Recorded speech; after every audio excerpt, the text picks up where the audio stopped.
to bring you a playback of a conversation I had recently with the first Deputy Speaker of Parliament, who is also Member of Parliament for Bekwai, Mr. Joseph Osei-Owusu. Enjoy the conversation. My guest is the first Deputy Speaker of Parliament. He's Member of Parliament for the Bekwai constituency. He's a lawyer and also a politician. Mr. Joseph Osei-Owusu is my guest. Thank you so much for your time. You're welcome.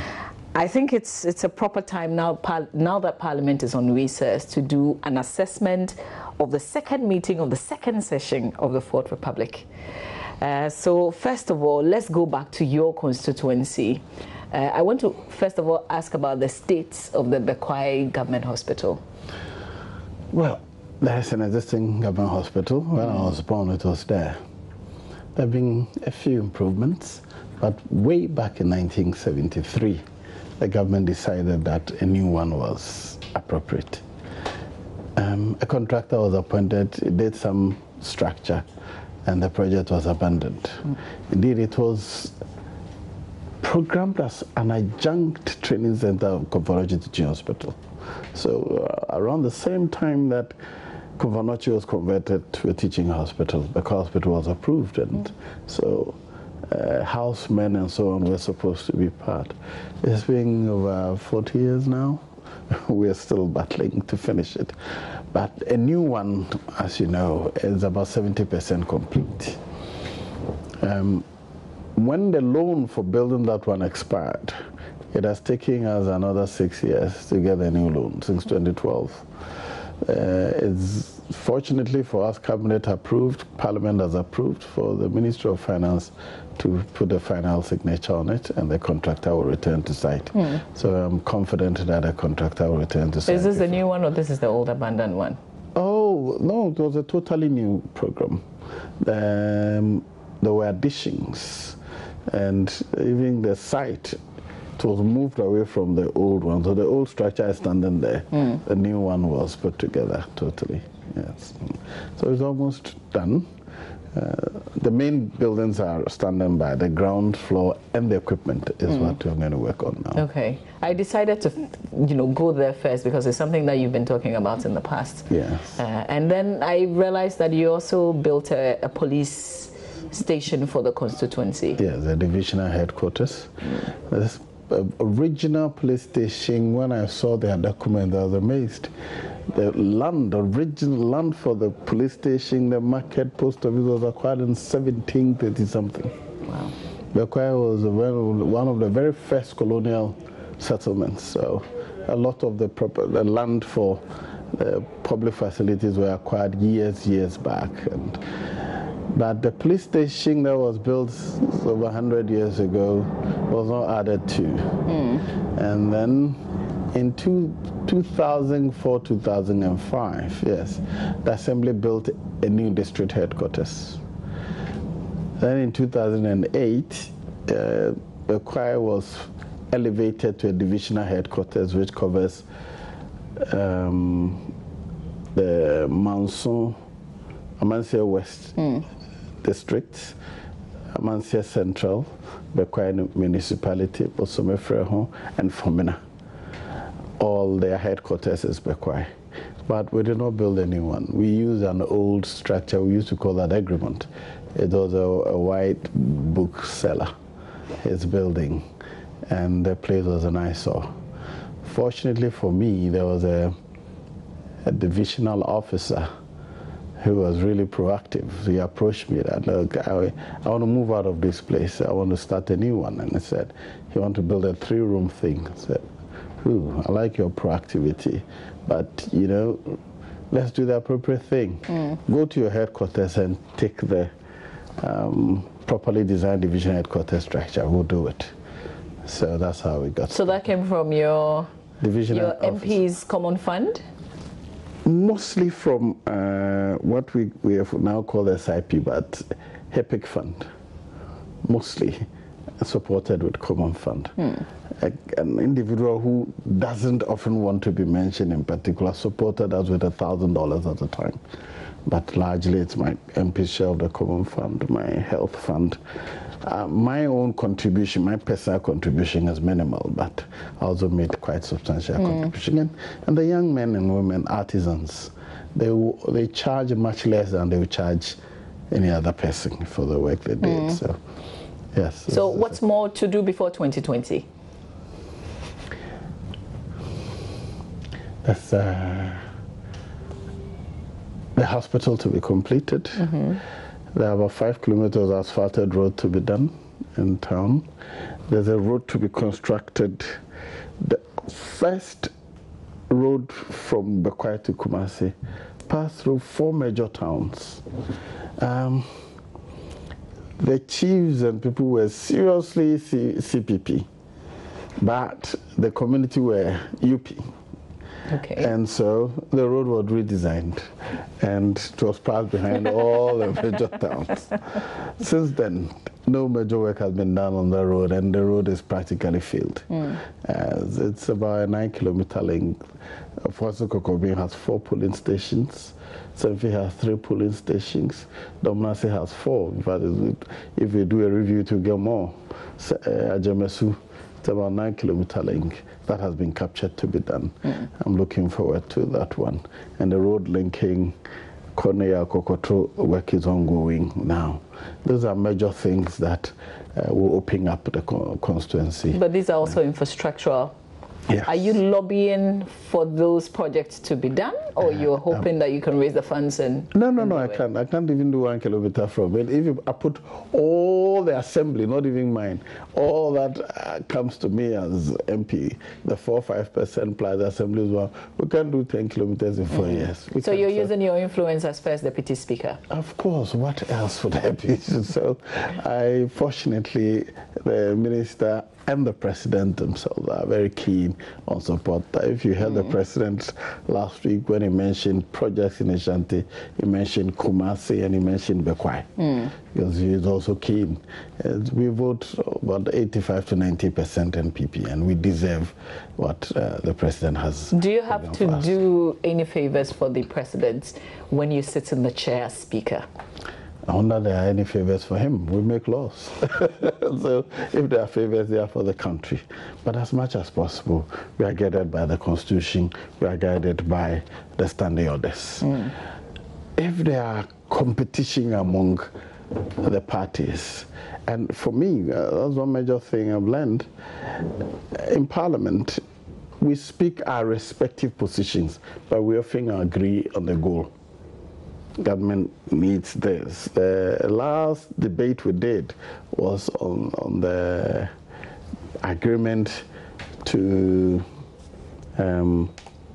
give China bauxite for $2 billion worth of infrastructure. There was a serious argument on both sides of the political divide. Whereas the majority says this is a better agreement, the minority said call it a loan, else we won't support it.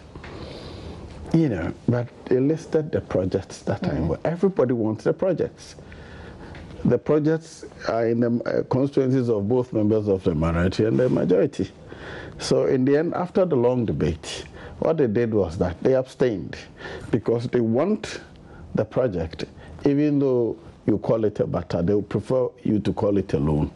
But in the end, I think what is important was that we will get the infrastructure for the people of Ghana. We will do the politics of it, but in the end, both sides will agree that the infrastructure is necessary. I see you saying that this is a good deal. It is. Irrespective of the criticisms that have come with it. Whether you call it a loan or a butter, doesn't matter. So long as it gives me 10 kilometers of asphalt, we'll have the busiest part of Bekwai. It builds the hospitals, it builds the bridges and the schools. The people of Ghana, in the end, are benefiting from it. Doesn't it look like it's too good to be true? Well, the agreement is on paper. The terms are there. And the bauxite is also sitting there. So it is true. I know it to be true. I guess when we get there, we will see. We will see. Yeah. But let's talk about some of the matters arising from Parliament. We've had in the last meeting, the minority complaining of being gagged by the Speaker. You've been Speaker quite a number of times, many times in fact. Now that you're sitting back because Parliament is on recess, what do you think about all the issues that came up? Well, Often issues arise on specific matters. We sit 4 times a week, sometimes beyond that. Indeed, this last one we extended to even Saturday. Right. On any day, we deal with 5-10 individual issues. On a particular matter, maybe. Often it revolves around the leadership. Mr. Speaker would often admit contributors from other sides, but the practice has been when it comes to leaders, they allowed as much time as possible. But sometimes it's the same things we're saying.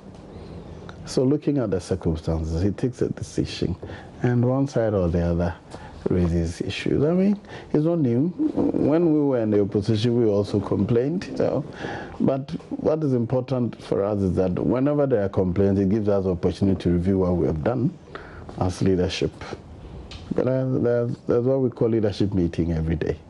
So we discuss complaints, is their basis. Those are done indoors.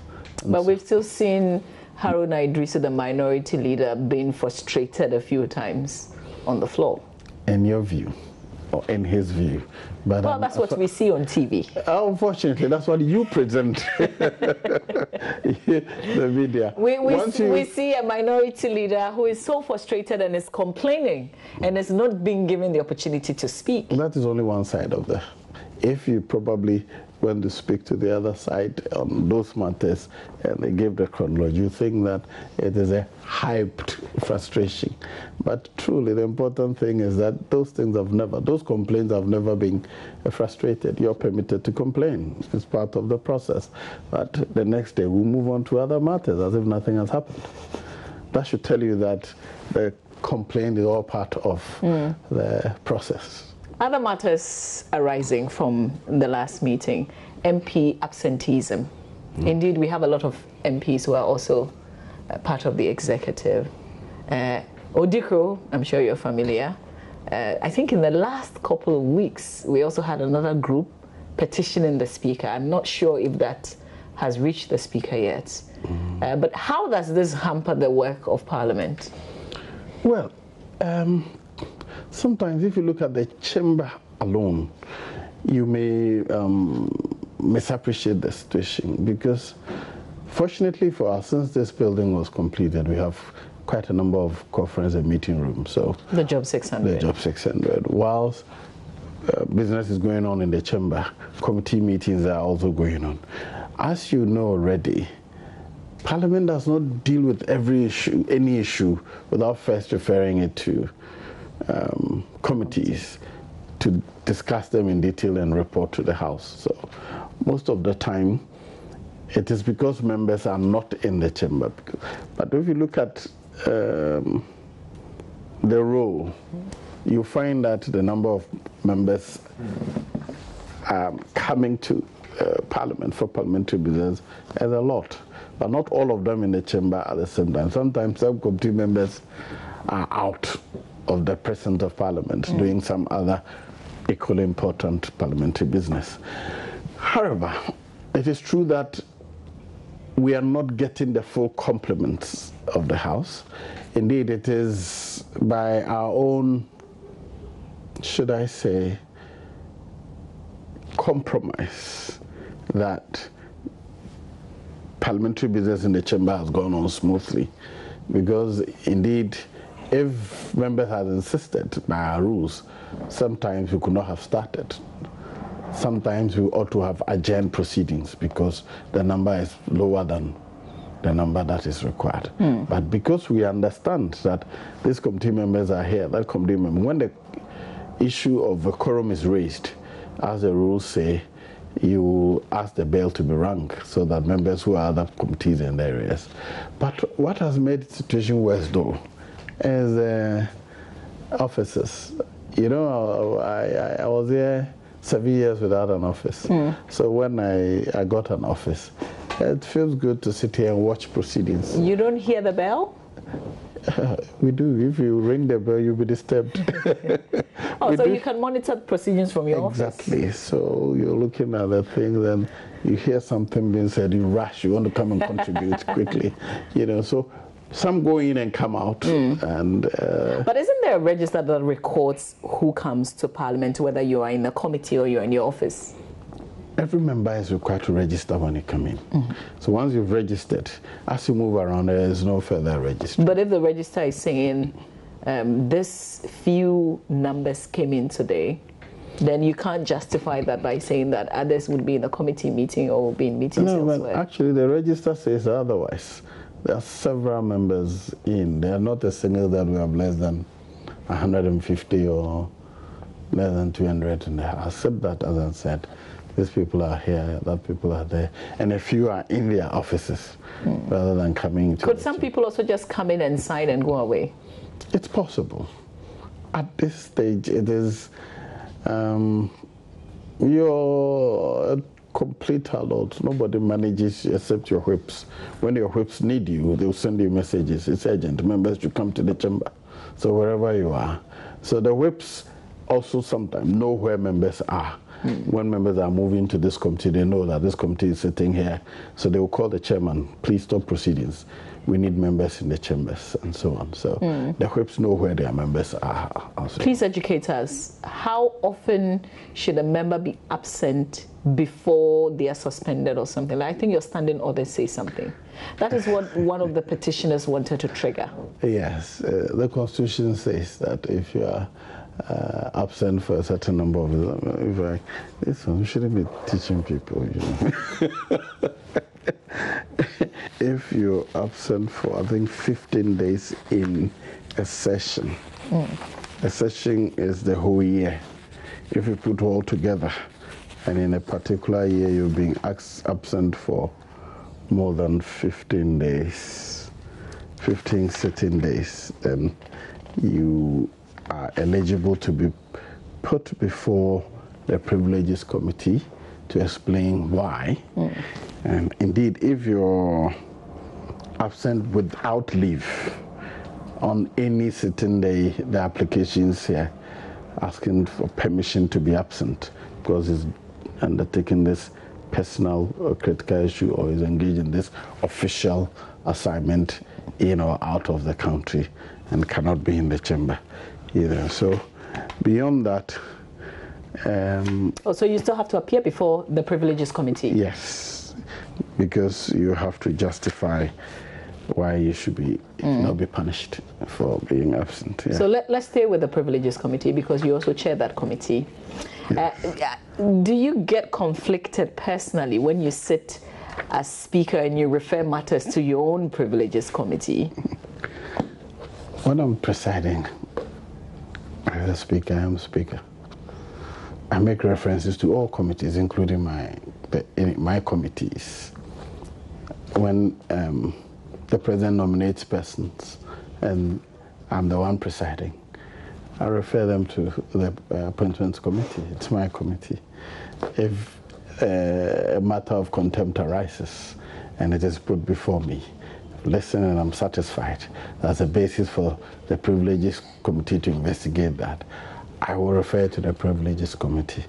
But you see, when I sit in the chair, I'm called Mr. Speaker. When I sit at the Privileges Committee, I'm a chairman of the committee, or at the Appointments Committee, I'm a chairman of the committee. And even though the rules apply are the same, here we listen, give you a hearing, conclude, and bring the report to the House. The only thing I may not do is also preside on my own report. But I don't feel conflicted at all. In all circumstances, I make sure that I'm guided by the rules, either the Constitution or the rules of Parliament. That's the most critical part. When you refer the Kennedy Japan matter to your committee, lawyers for Kennedy Japan, particularly one who is also a member of Parliament, raised the issue, but you overruled a lot, and you were really strong on that Privileges Committee. Was it for sure? I am ordinarily firm on matters of law. I allow you all the hearing, but when I come to a conclusion, I stick to it. As I've explained, I don't preside because I want to preside. I'm preside because I'm entitled to preside, as and when Mr. Speaker decides. When I said there as the Speaker. Nobody refers to me as First Deputy Speaker. No, they refers to me as Mr. Speaker because I'm sitting in the Speaker's stead. So in the performance of my duty as a Speaker, if a matter of privilege arises and is brought before me, I will deal with it as the Speaker dealing with the matter of privilege. And if it needs to be referred to the committee, I will refer it to the committee. And the committee is a different ballgame. The Privileges Committee's duty is to investigate the allegation. It's like the Court of Parliament. You're allowed the hearing. Tell us what is it. And in the case of Kerejapo, the investigation, the conclusion was that he has said two things which were contemptuous, right? Whilst presiding, I said, if indeed he said those things, then it is a matter to be investigated. Other committee gave him the opportunity to decide, to tell us whether or not he said it. And we also played the evidence that was put before us. After that, the committee sat, when we have finished the public hearing, we're going to conclave and discuss the evidence before us and came to a conclusion. My duty is to report the committee's work. Over there, I don't take decisions. A conclusion which surprised many. Why? Because you're the Privileges Committee. Why would you want to give us options to suspend or to reprimand? But you could have decided on one and go with it. Regrettably, I think there are 36 of us. I think so, 36 or 39. But 20 of us were there. And we had to take a vote. Because there are three punishments under the Parliament Act which a member of Parliament in contempt could be subjected to. One we thought does not apply at all. So the option was which or what. And members voted. And were equally divided. Including the chair? Yes. Do you vote as well? Yes. Okay. So we're divided fairly squarely. One here, one side. Is it divided on party lines? Because people have said that. So. Kerejapo is so powerful, nobody wants to be on his wrong side. Really? Yes. His colleagues will not, no, they won't do him in. I didn't see that at the committee. I didn't see that. Members really voted freely on their own will. You know, I mean, if anybody really wanted to analyze, you should look at the number of members present and which sides they belonged. You know, so now because we only make recommendations, if we had to take a decision firmly, if we were the one to punish, then I would have applied the appropriate principles. But here, we had to make recommendations. So we wanted the House to choose one of the two that's available. Is it just me, or this is a bit new to those of us observing the work of Parliament? No, it's not new. In terms of you couldn't arrive at one, so you give us two. You give the House two options. Because actually, we had to, that's the only means by which we had to come to a decision. That's why usually panels are odd numbers. So that if it were 21, we would have come to a decision one way or the other. So was it intentional to be 20? No, as I said, the committee is made up of about 39 members.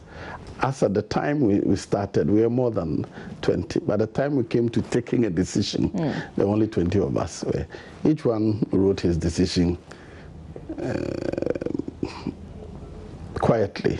We gave ballot papers. Each member wrote. We gave it to the clerk. They counted. And it was squarely divided. But this was secret balloting? Yes, totally secret. So nobody would know what I said? No. Yeah. So what happens? Because is the punishment on hold, or it carries to the next meeting? Oh, yes. It is only after the session. No, when Parliament ends. But for now, for the 5th Parliament, until the decision, the matter is still pending before Parliament. On the last day, the leadership thought we had worked too far, we have gone too far, and it obviously involved a division because we had to choose one or the other. The debate and the division was going to take us further. Earlier, when we came on Saturday, we said we will start at 9, but we couldn't start before 1 because the committee, one of the main reasons why we didn't adjourn was for the committee to work on some specific reports, and they came in at 9. We were hoping that they would be able to work through the night. I mean, they are home and they had worked very hard all through the week, so they couldn't. So they came in at 9 to start. And when their first report was ready, it was 1. So when we started, by 5 o'clock thereabouts, we were adjourning. That was the only matter outstanding. The leadership decided that we should defer it to the next meeting. So we see this resurface. Certainly, as long as it remains on the other paper, it's not finished. One of the issues you dealt with the very last minute was Ameri. It's taken a whole different twist. There's been fallouts, the second agreement, the all-new agreement. All right. If we didn't have to deal with it. It's in, as in the committee. The committee, very well. From what I know, it came to the House, it was referred to the committee. The committee has not reported on it. From what I hear, the committee asked some further questions, and that's why it went back and the new thing twists. Oh, so it went back?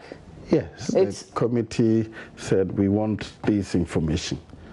Without that, we can't proceed. So there's nothing before Parliament or the committee that has to be withdrawn? No, as of now. Okay.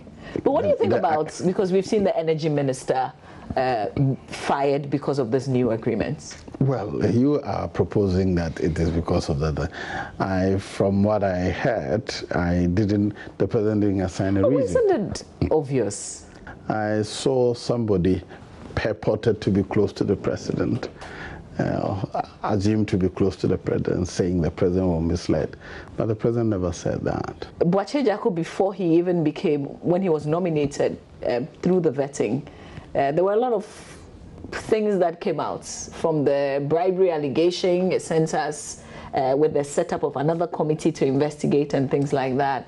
And he's gone through it. He hasn't really survived being at the ministry. And then he lost his job as energy minister. What do you make of all the issues? Well, I like to evaluate his work as a minister.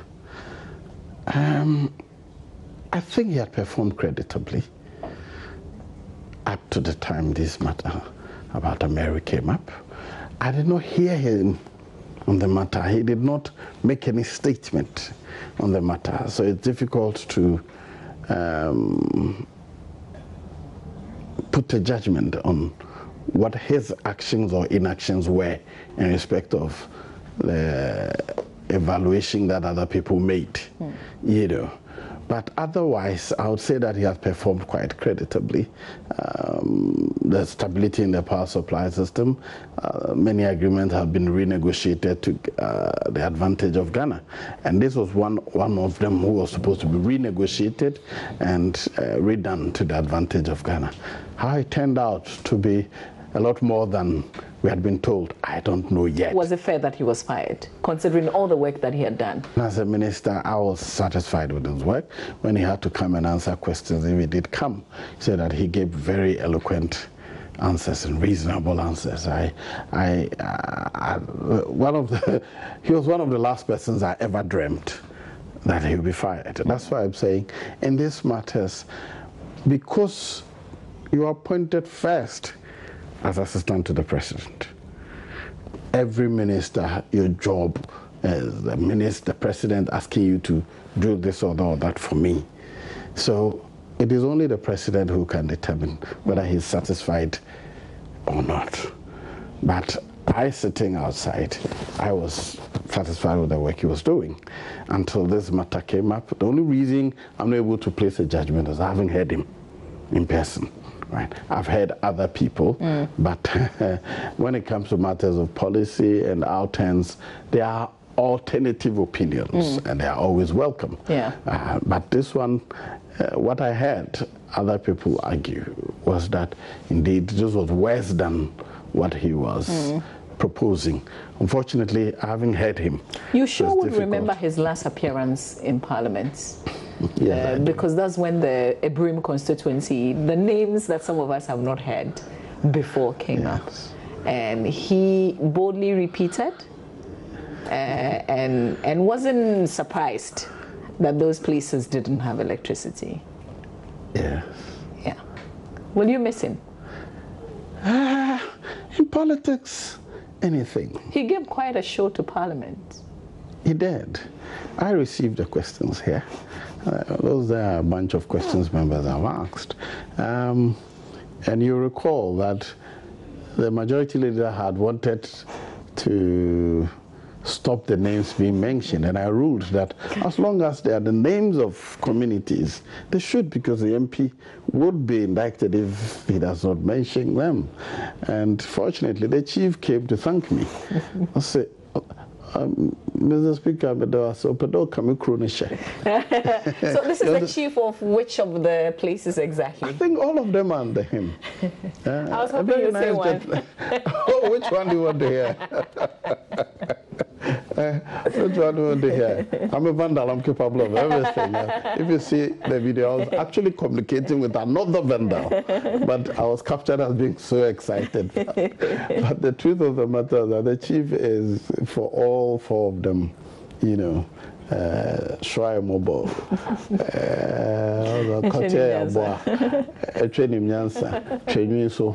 all of them. Yes, yes. Did you know these places existed?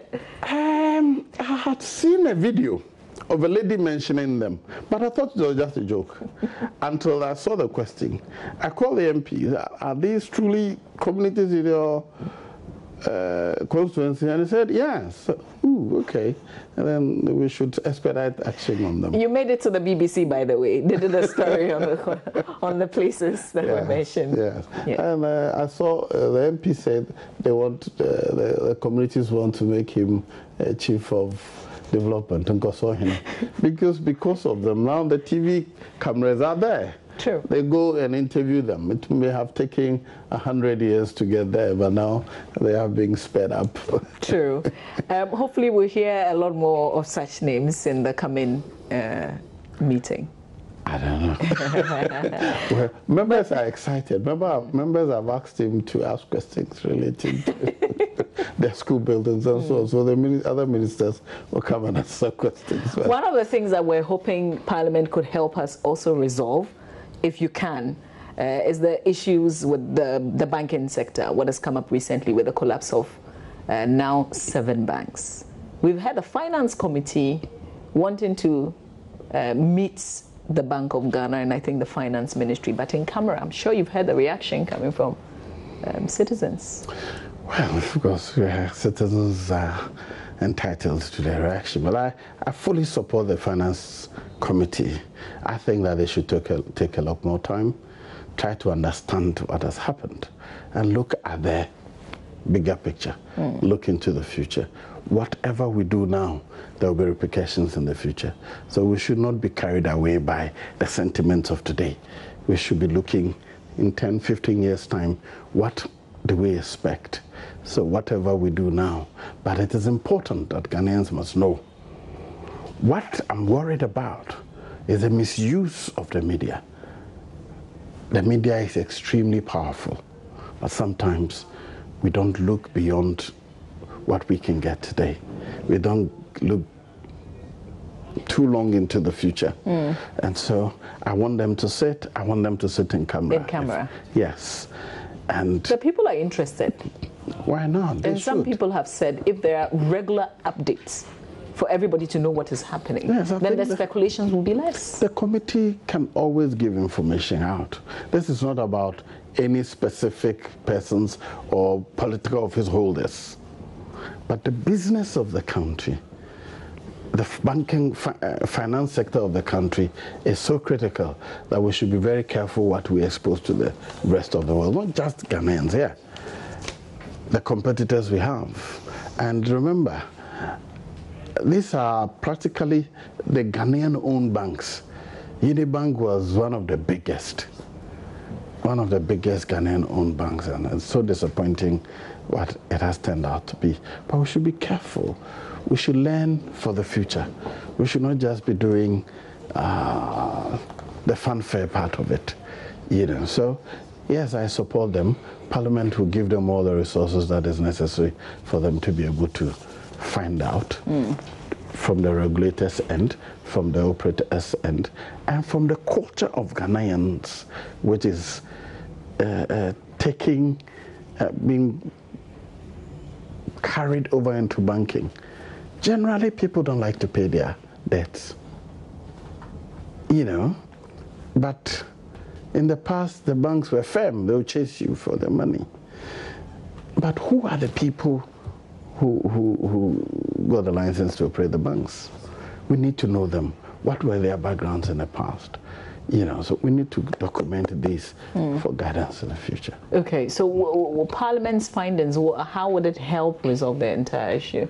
Now, I think, first, the Bank of Ghana is self-regulatory. But it is important that the body outside the Bank of Ghana goes into how they are regulating themselves and the other banks. Because many people think that these things shouldn't have happened and haven't gone as far as they went. So how did it so happen?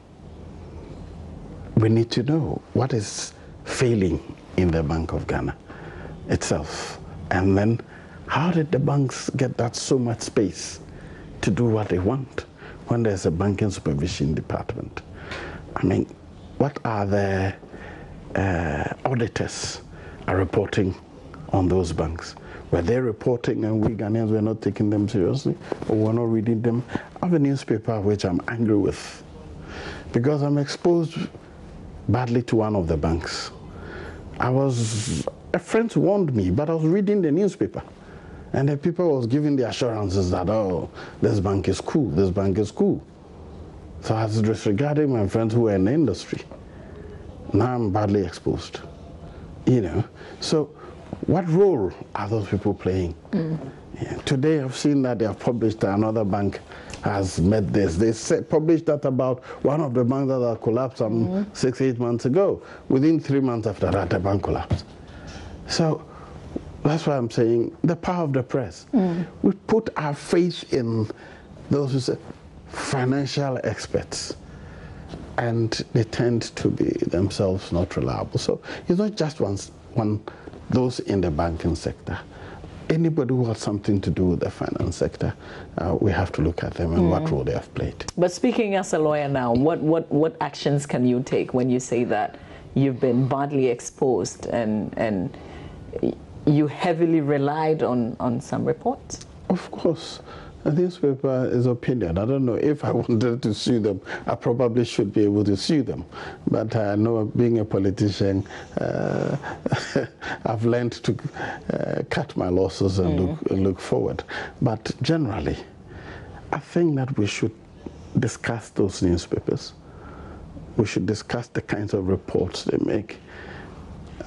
Because people have built faith around them. It's not that expensive, but I buy it because I think I can get news on all the financial sector from them. I read them, and based on their reportage, I place my investments. But here am I. Because I'm sure either they were themselves misinformed or they were compromised, knowing what I know now. Because when they said the banks had met the Bank of Ghana requirement, they lied. But I was relying on them. And this is not fair. I'm not the only one who is exposed. I know some who are a lot more exposed than I am.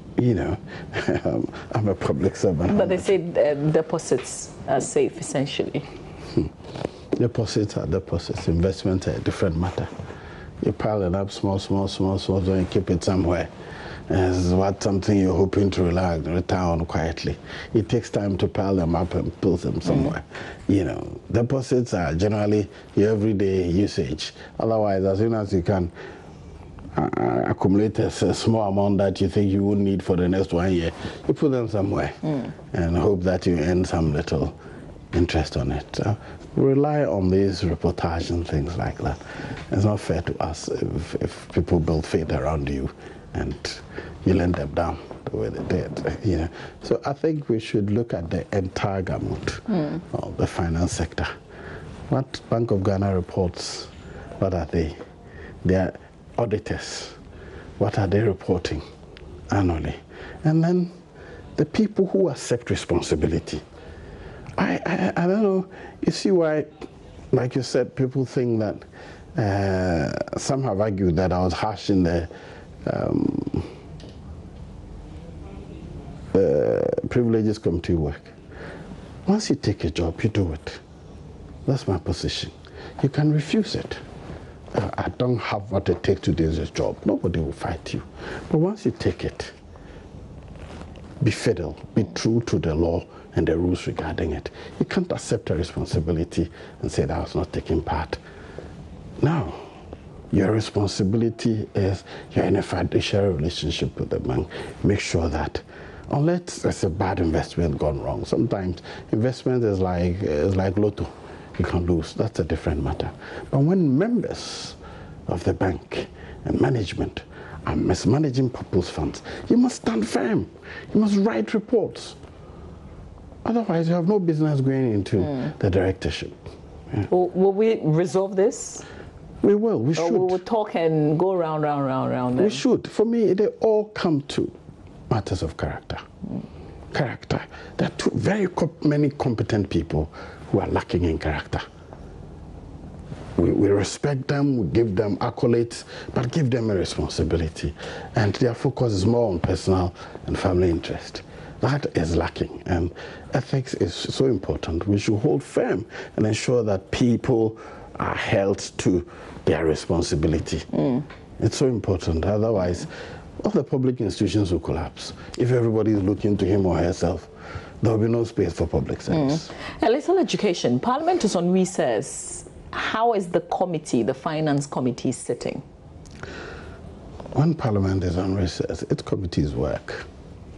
Indeed, all they need to do is to agree at the committee, set a date, and then notify Mr. Speaker. In fact, it's just notice. You don't need permission. And the Constitution is very clear, the powers of Parliament to do so much. I think what we're also familiar with in terms of the rules is often the House will refer something to the committee. But in this case, nothing has been referred, but they are doing that on their own. What powers? The Constitution is very clear on the powers of the committees of Parliament. They have the power to investigate any matter relating to any sector of the economy. Indeed, we are doing a new rules because we think that these rules limited the committees in respect of matters referred to it. But when the rules versus the Constitution should have sway. Yeah, so we fully support the committee to do it. All right. In getting to the end of this conversation, I want to ask you're definitely going for 2020, but there are some people who look at where you're headed. Member of Parliament for Bekwai, First Deputy Speaker, and it looks obvious because you've sat in that chair, that Speaker's chair, for a while, and it kind of like suits you. Some people see you as Speaker someday. Is that what you see for yourself? Your judgment. You know, I've learned not to plan with things I don't have control over. Yeah. When I was invited to be Speaker, I fought it. I refused it. I never considered myself a material for speakership.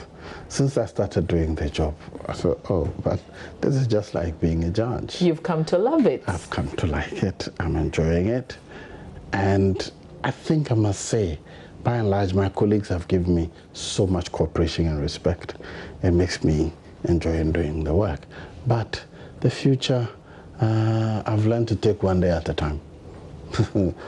Just one thing, and that will be the end of you. And then when it comes to Speaker, it's all determined by you. It's not by election. If it's by election, then you look at how popular you are and you contest. Speakership is determined by your party. And in our country, when it comes to certain things, I've learned to don't plan with anybody's promise. No, work And it's good if you don't have any ambitions. If it's something that you can work to achieve it. But when it is in the hands of somebody else, don't plan with it. But you see, time will tell. Because I've said, one slip and that's the end of you. So I believe in focusing on what I'm doing it and doing it well. And let my work carry me forward if need be. If my work is not sufficient, it will leave me where I get to. If it is sufficient enough to take me to the next level, it will take me there. And so I'm so keen on doing what I'm doing and doing it well. That's what I mean by responsibility. Everything to do with it, you take it seriously and do it. Thank you very much, sir. You're so welcome. I'm sure that the next time I get to have a conversation will be in the next meeting, so I look forward to it. Great. Thank you. Thank you.